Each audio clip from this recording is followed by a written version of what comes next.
Hey everybody, welcome back to the Optometry Money Podcast, where we're helping ODs all over the country make better and better decisions around their money, their careers, and their practices. I am your host, Evon Mindren, certified financial planner practitioner and owner of Optometry Wealth Advisors, an independent financial planning firm just for optometrists nationwide.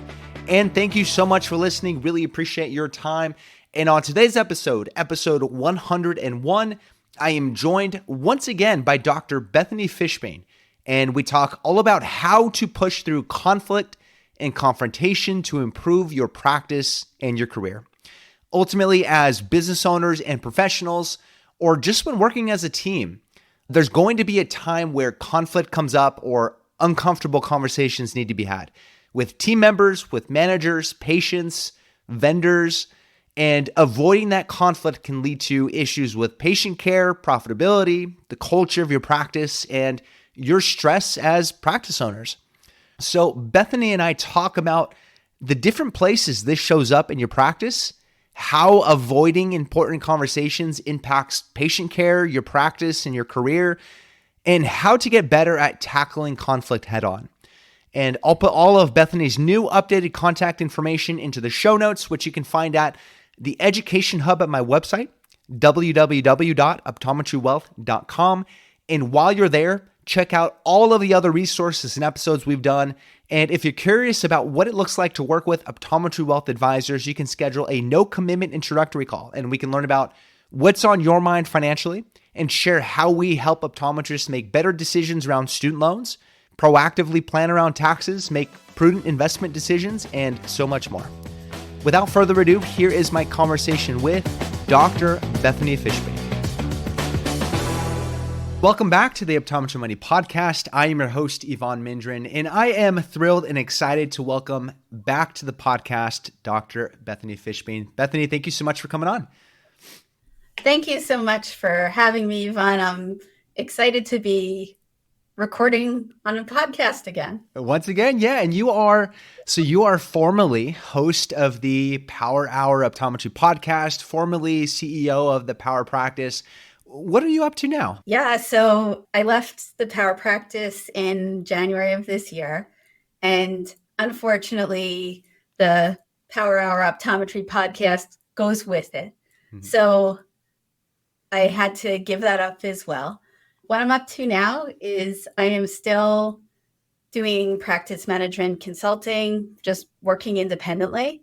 I'm doing some writing, I'm doing some speaking coming up, and recently certified as an executive coach, which I'm super excited about and can't wait to use to benefit our industry. Awesome. Yeah. And you had mentioned that this is the first public appearance sort of announcing that, right? So you heard it here, folks. This is breaking news announcing this new direction you're taking your career, which is fantastic. I think a huge benefit to optometry, to private practice ownership. I think it'll be a huge benefit. And in our conversations, Bethany, and just things you've mentioned to me and me thinking through my own experience, I think you and I have come to realize something. And that is that in business ownership, in working and leading teams, and just working with groups of people in general, in relationships, there's a lot of room for conflict, or at least things that we perceive as conflict. And there are times that we have to have uncomfortable conversations with people, with co-owners, with team members, with patients or clients, with vendors or business partners. And the thing about uncomfortable conversations is that they're really uncomfortable and easy to want to avoid. And I've definitely seen this in my own personal relationships, not necessarily in business, but in personal relationships. I've seen where rather than engage in an uncomfortable conversation or quote unquote conflict with family or friends, I'm more willing to just stay silent and kind of wait for the moment to pass, right? I'll just wait the storm out and wait for it to go away. And you had talked to me about things you've seen and how conflict or conflict avoidance can negatively impact optometry practices. And as I prepared for this conversation, I just saw that more and more about how common that is in businesses in general and just organizations in general. So talk to us just about what you've seen in terms of how conflict or perceived conflict can show up in an optometry practice and how you've seen practice owners respond to that type of conflict. It comes up in so many different ways. And something that I've seen practice owners do is almost take on, I'm non-confrontational, or I avoid conflict. I hate conflict as an unchangeable character trait, and use that to explain away why all kinds of things are happening or not happening around them. So things that they might perceive as confrontation are, some of them are obvious, like a situation with a staff member. Something's happening the way that they don't like or they don't want it to happen. And exactly what you said, Evon, they go and just go about their day and choose not to deal with it. I've met practice owners who will go in their office and shut the door to avoid having to have a difficult conversation with a staff member. Wow. So those are kind of that's the obvious one. That's what people think about. Yeah. But they take it further and they consider confrontation to be coming up in encounters with patients. So some are confrontations. An unhappy patient, you cheated me out of my money. Okay, that's a legit confrontation. Mm-hmm. Yeah. But even talking to a patient about a difficult diagnosis, breaking news that the patient might not believe at first, talking to a patient who's not following the treatment regimen you recommended, even telling a patient something that they weren't expecting to hear, like, here's treatment or management options for your myopia, here's treatment for your dry eye, when they know that the patient was expecting to talk about drops or glasses. So it becomes about presenting fees and then in all kinds of personal interactions as well. So interesting. It a lot of times can come out where an owner can take on the identity as someone who, like, they put upon themselves this identity as someone who doesn't like conflict or anything like that, and so they'll avoid that by sometimes literally a physical barrier of closing the door or just avoiding tough conversations altogether, rather than seeing this as something that they can improve about themselves and the way that they handle their business and improve about their skills. And you've mentioned it shows up in staff conversations and in team conversations. It shows up in patient care, even, to where they're reluctant to provide the care that the patient actually needs because it's uncomfortable. They'd rather not have that kind of conflict in their conversations. Clearly, it can impact the patient. I mean, clearly, it seems like it can impact the patient not getting the care they need. But how can this impact a business if these kind of conversations are avoided? Like, what have you seen there? In the business, everybody has different jobs to do. And the practice owner's job, or in some cases, the manager's job, is to lead the team, to set direction, to course correct when things are off course. So having conversations with someone who might not agree with you is part of that job. When the leader isn't doing it or is avoiding it or is doing it, but only because they have to and they hate every second of it, and so they haven't put the effort into learning to do it well, then the practice is kind of functioning like a football team without somebody calling the plays, right? If it's like, kind of go out there and do your best. All players are running their own routes, yeah. And everybody's doing their own thing. So the practice is not achieving goals. It's hard to implement new technology or new procedures or new process things aren't getting done. Sometimes the practice owner is doing everything themselves because they don't want to have a conversation. The money, the pricing isn't, they're not getting the deals they should be from vendors. They're not charging patients what they should be.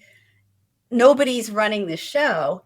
And more often than not, that practice owner is unhappy because they're putting all this work in. They might be working 9-10 hours, going crazy to just get everything done and keep all the balls in the air, doing not only their job, but everybody else's, and not seeing the return that they should be seeing. Yeah, and it sounds like what you described, I mean, it impacts a lot of places in the owner's just relationship with their business and their enjoyment of going to work each and every day.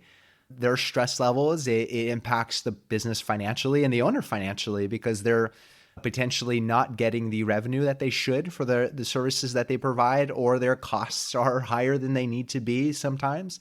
Inefficiencies in a business because hard decisions aren't made to improve it, potentially loss of staff down the road because staff end up leaving because these decisions these conversations aren't had. So it definitely seems like this not being able to get comfortable with what's uncomfortable can impact a lot of places in a business. And it's interesting what you said in that it can lead to, rather than me looking at the problem directly, which is just me not being comfortable having these conversations, it can turn to me as the owner making it about something else. Like you said, it's about the prices. Like I'm just uncomfortable, showing the prices, or the patients don't like the pricing or something like that, rather than, well, no, it's just about me not being comfortable having difficult conversations. And at times it may not even be difficult to the patient or to the team member. It's just sort of in our heads, right? It's just sort of head trash that we can kind of tell ourselves. Like, do you see that? So much of it is that.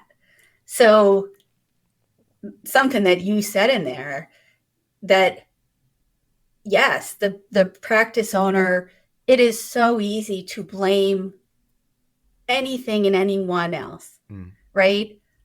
I can't get good staff people. The last 6 people I hired haven't been able to learn, and still, even after 2 years, keep showing up late. Well, what do all 6 of those people have in common? They all work for the same guy, right? So, my staff can't sell this. My optical can't do capture rate. My patients won't accept that price point. And really taking that step to look and see how much this is you is super valuable, because unlike height and hair color, conflict is not a fixed physical trait. It's something that you might not enjoy. You might not be naturally aligned with, but it's a skill. Yeah. And that's the thing. Going into optometry school, none of us had the skill to diagnose an eyeball, to fit a contact lens, to come up with a prescription. And we spent all this time learning it. This is something that can be learned also. Right. Rather than putting that identity on yourself as just someone who doesn't like it, you can take on the identity as a business owner and leader who's willing to improve, and just think of this as something that needs to be improved on. Because I think the average person is probably uncomfortable having uncomfortable conversations. And I think that can be perfectly natural with most people, right? And so that is a skill that we can improve on as owners, as leaders, as just people in relationships and in teams. We can improve on and get better at. And it's so important because of all those different parts of a business and just your life and stress levels that you just mentioned, Bethany. I was reading through a Harvard Business Review kind of in preparation for this, and it brought up some really good points. And I'll just kind of list them off here and get your thoughts on it. And part of it, the way that they described it, is part of it is coming from the leader or owner is just uncomfortable with conflict or hard conversations. Another part of it that they mentioned is that we are really overly enthusiastic about creating this sort of happy, engaged team or workforce. that we sort of overly cater and are overly uncomfortable with conflict. So some of the clues of conflict avoidance that they mentioned was the least bit of discomfort in a meeting causes someone to suggest that you should take it offline or take it elsewhere. Have a meeting after the meeting. We don't want to talk about that. That's uncomfortable here, right? Let's not bring that up. Allowing priority lists to balloon for fear of saying no to anyone, which I would imagine leads to a lot not getting done. Creating unfair and inefficient workarounds rather than dealing with an unproductive team member, which is hugely important. Not directly addressing an unproductive team member, but also just not having the training conversations to improve that team member's performance. I think a lot can be said about that. And then employees letting their frustration and resentment toward one another fester rather than working through it, which I can imagine is deadly for any relationship. Like I can just think through my wife and I, if we didn't communicate hard conversations or hard topics, like the amount of resentment and just frustration that would build up would be really bad to that relationship. And imagine that in a business where you're relying on these team members to work as a team and to show up every day and to perform, what that sort of festering frustration and resentment can do. As much as we talk about like compounding interest and compounding returns, well, frustration and resentment compound too. And the cost down the road can be much worse than having that tough conversation early on. Do you agree with some of these points? Like what are your thoughts on some of these points? I agree. And I've seen it in many practices, honestly, including my own, because this is something that I've evolved on tremendously. And if I think back to the leader I was 23 years ago, when we opened our practice, and even to the leader I was 24 hours ago, there are always things that you can look at and piece apart and want to do better next time, because this is ongoing in life. I think you're always dealing with things that are wonderful, balanced by things that aren't as good as you need them to be. And you can't always control the things that aren't as good as you need them to be, but you absolutely can control how you're handling them. So you can't control a staff member doing something you don't want them to do the first time. You can control how you're going to deal with it. Are you going to go hide in the back? Are you going to ignore it? Are you going to talk about it immediately? How are you going to talk about it? If you don't know how to talk about it, are you okay with that? Or are you going to learn and get better at it? So these are things that can be improved, but there is a combination. You gave a list. I'll add, people just don't know how.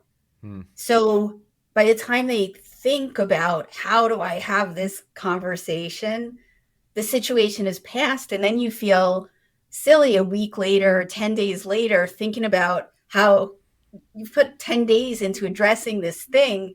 Now you can't even talk about it because it happened so long ago that it feels ridiculous to bring it up.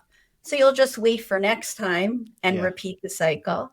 I think the desire to be liked is important. And something that I've heard from multiple people recently is that because there's a lot of emphasis in our industry and our literature about building positive culture, they're afraid to do anything that they feel would be unpositive, right? If I address this, then I'll ruin the positive culture. But a culture where everybody's doing whatever they want and getting away with it and the team is not winning isn't a positive culture either. Yeah, I would even say like that festering resentment that's unsaid between your team can kill whatever culture you're trying to produce. That will destroy whatever positive culture you're thinking is being produced. That sort of festering resentment and frustration that goes unsaid, I think can easily destroy whatever you're building in terms of and culture. There's long-term versus short-term thinking here. So in the short term, today, in this minute, it is absolutely easier and happier to not deal with this. However, not dealing with it today creates bigger problems down the road. Mm. So it will destroy the culture eventually, depending on how badly you're doing it, sometimes quicker, sometimes longer. And so sometimes it's a conscious decision to say, I'm not going to deal with this, but you have to look at it, is this a short-term or long-term decision? Yeah. And it's this sort of avoidance of this uncomfortable stuff is a good way to put off hard decisions. And, imagine if your patients just didn't come in when they had issues with their eyes. They didn't want to hear what you had to say. They didn't want to get the advice from you on how to improve their eyesight or solve the issue, the medical issue with their eyes. I'm sure as a practitioner, your optometrist would be pretty upset with that patient. You would say, why didn't you come in earlier and help us so we can help you address this? Well, that same thing's happening when you sort of avoid these uncomfortable things in life and in business. And so we've talked about all the ways this shows up and all the ways it can impact a business.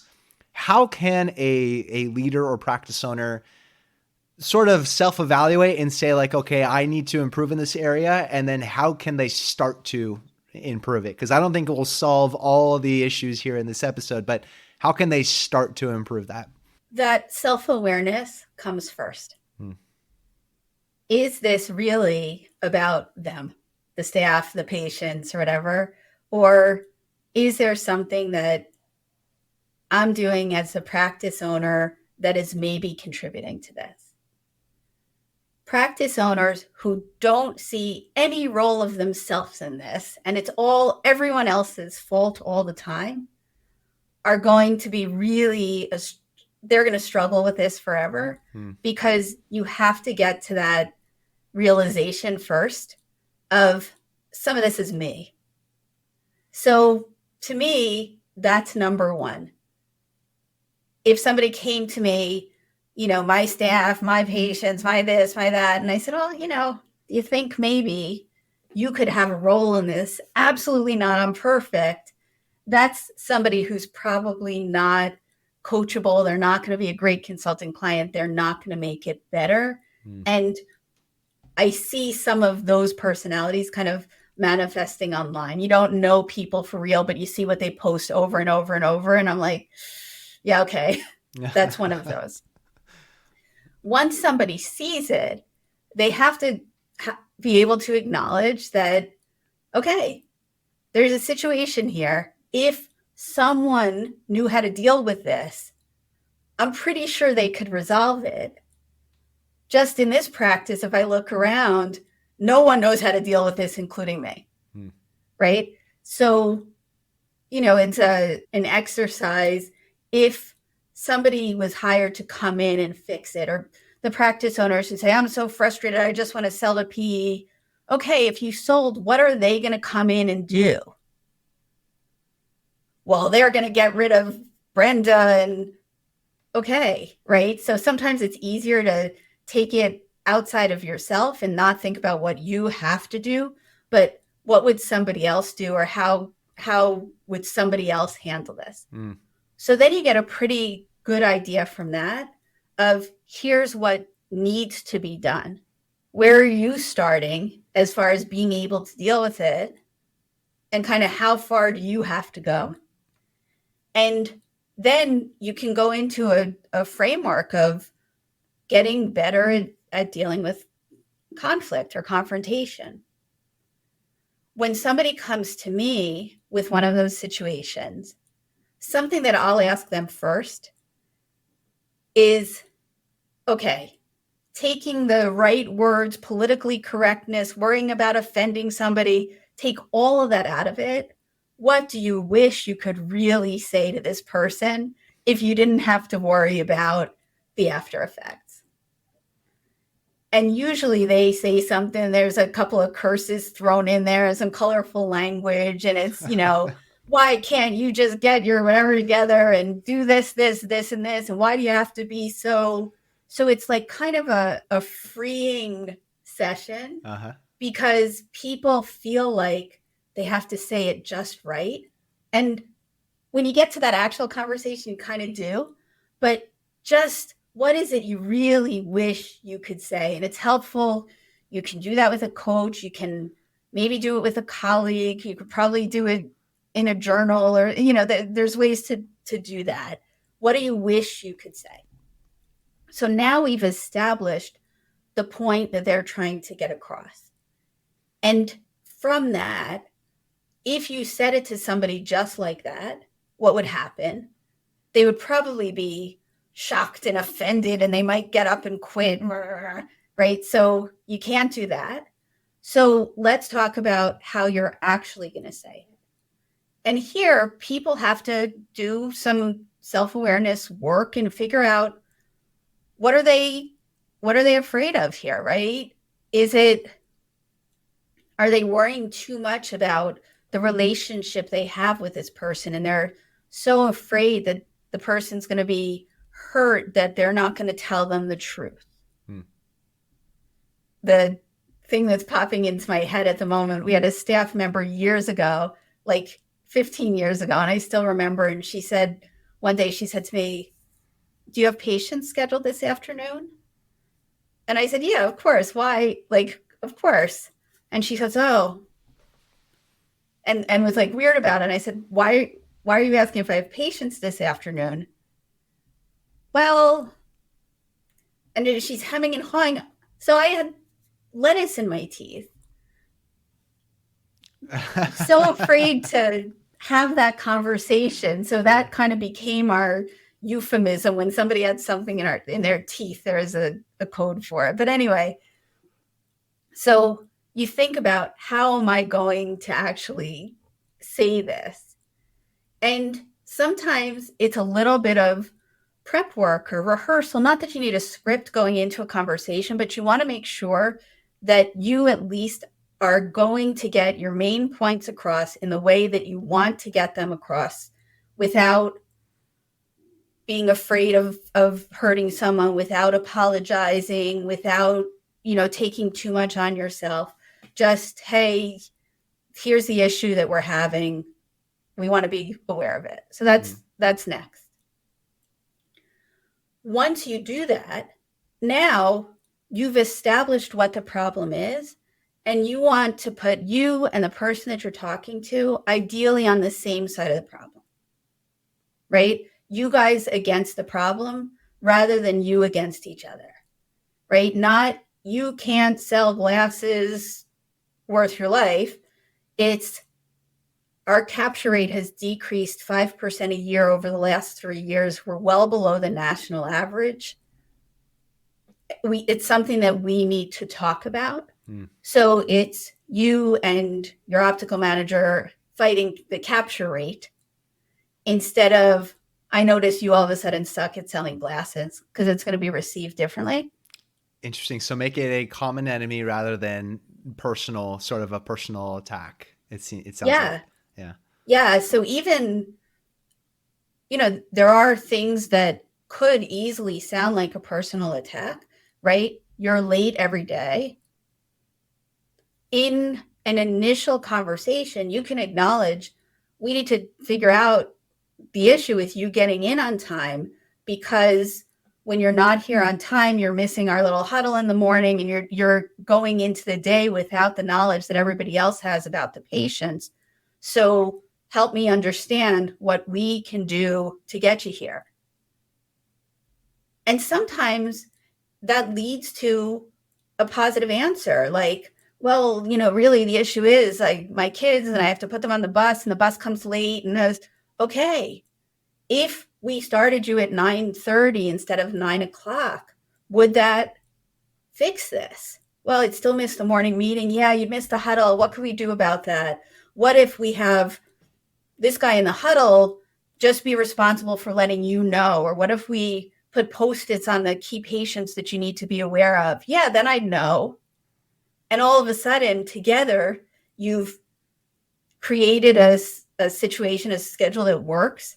You've addressed the problem of not having the information, and you've come up with a workable solution.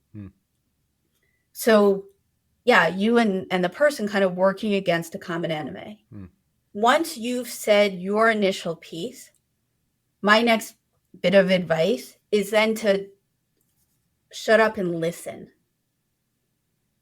let the person help you figure out what's going on. So our capture rate is down, it's dropping 5% a year. It's something we need to address, because if we can't get that back up, we're losing profit. We're going to have to make some tough decisions about staff. Help me understand what's going on. Stop. Because there might be things that come up that you didn't know. Well, ever since that big factory in town started giving their employees gift certificates to go to this online site, their employees aren't buying. Oh, okay. How are we going to address that? So that's, the owner only sees what they see. There's probably something going on that they don't know. And because of that, one other piece of advice that I give owners is you can't prepare for all of the potential answers. You got to prepare your initial statement, I guess, to get your point across. But you can't prepare for, well, what if they say this, and what if they say this, and what if they say this?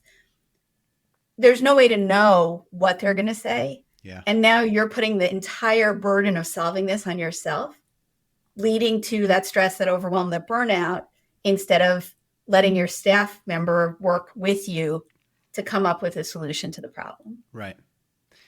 Interesting. It's I like what you said about taking yourselves out of your own shoes and sort of out of the emotion that you're feeling, and saying, well, if someone bought your practice, like, what would they do? Well, they would do this, and you kind of think of it more objectively rather than sort of like in the state of mind that you're in. I really like that. And then you go through this process of letting out some steam, getting that's really a huge benefit of having a coach like yourself, is getting just out of your head what you're thinking. And then you can start to shape the communication to be more appropriate to the situation. And it really does seem like it's this combination of asking enough questions to get down to the root cause of something. Enough questions to go beyond the surface level, and even if the root cause is yourself, you have to ask enough questions to get to that point. Something that comes to mind is there's a book called The Lean Startup, and they talk about in the book this process of the five whys, in this method of like getting down to a root cause of something, and that you need to ask why 5 times at least to get down to what is really the root cause of an issue. If there's an issue with the patient, why did that happen? Well, this team member did this. Well, why did they do that? Well, the procedure says that they should do this. Well, why does the procedure say that they should do this?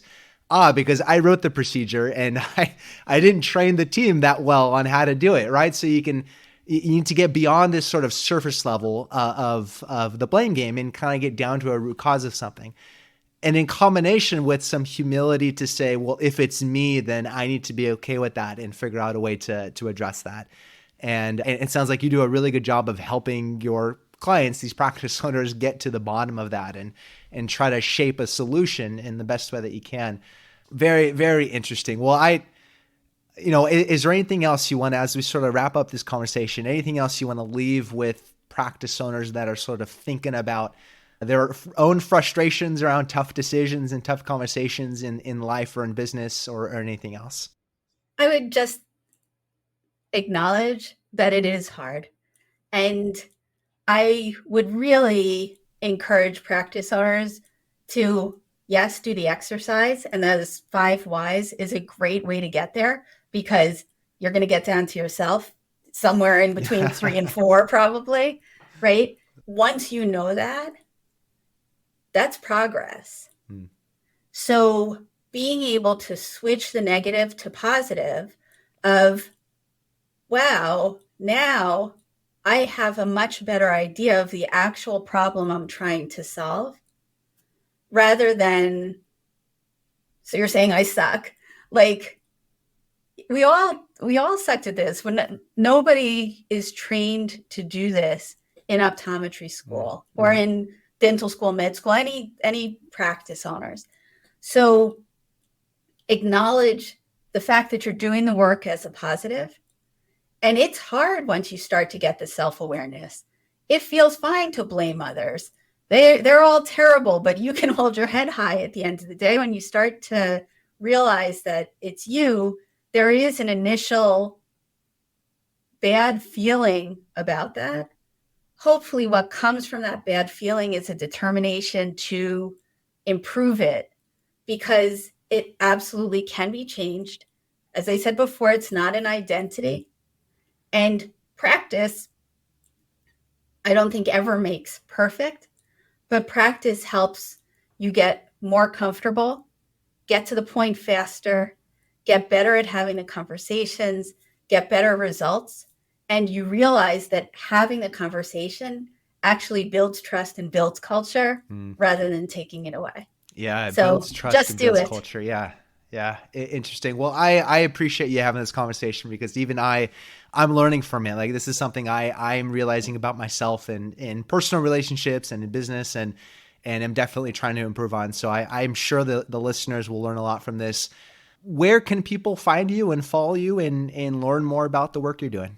It's kind of the ultimate question right now, but something that I'm planning, and I would certainly invite you, is I'm working on a workshop to help practice owners, managers, people in situations start to actually do the work to figure out how to address a conflict in a situation. So for news on that and figuring out what else I'm doing as I figure out what I'm doing, I have a new website called leadersofvision.com. And there's a button on there that you can click that says stay in the know. You enter your email. And as I have things to report, I will certainly email. I'm also on LinkedIn and looking forward to being a little bit more out there than I have been the past couple of months. Perfect. Well, I appreciate that. We'll throw links to all of that in the show notes. And as you have links to the workshop you're doing, we'll add that to the show notes as well. Really appreciate your time, Bethany, and really appreciate to the listeners, appreciate your time in listening today. We'll catch you on the next episode. In the meantime, take care. Want more resources to help master your money? Check out the Education Hub on Evon's website at optometrywealth.com. Evon Mindren is a certified financial planner and owner of Optometry Wealth Advisors, a California registered investment advisor. All opinions of Evon and his guests are their own. This show is for informational purposes only and should not be relied on for specific investment, legal, tax, or other decisions. Clients of OWA may own securities mentioned on this show.